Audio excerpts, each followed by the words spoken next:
I touched her laundry, and she accused me of stealing. I touched someone's laundry in a hotel laundromat, and 5 minutes later a furious woman was pounding on the door accusing me of stealing from her. Right now I'm living in a hotel, and the basement has a tiny laundromat, just 2 washers and 2 dryers. Tonight the first went down there to wash my clothes.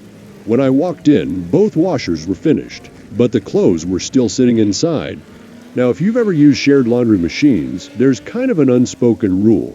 If a cycle is done and nobody's around, you can take the clothes out and put them on top of the machine so you can use it. So that's exactly what I did. I carefully pulled the laundry out of one washer and placed it on top. Then I double-checked the drum to make sure nothing was left inside. Everything looked empty. So I loaded my clothes in and started the wash. A couple minutes later, bang, bang, bang. Someone was pounding on the laundromat door. I opened it, and there was this woman standing there with wide eyes, staring at me like I had just committed a crime. She marched inside and looked straight at the washer. Then she looked at the pile of clothes I had placed on top. Her face instantly changed. She looked at me like I had just robbed her house. I tried explaining calmly. I told her the washer cycle had finished, nobody was there, and I just needed the machine. I even said I made sure nothing was left inside before starting my load.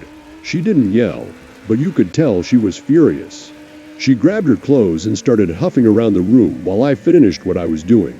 At that point, I figured it was better to just leave before this turned into a full argument. So I headed out of the laundromat. But as I walked away, she suddenly shouted down the hallway, "Hey, 2 of my items are missing." Then she pointed straight at me and accused me of stealing them. Part 2 gets even worse, because when I came back later to get my laundry, she was waiting for me.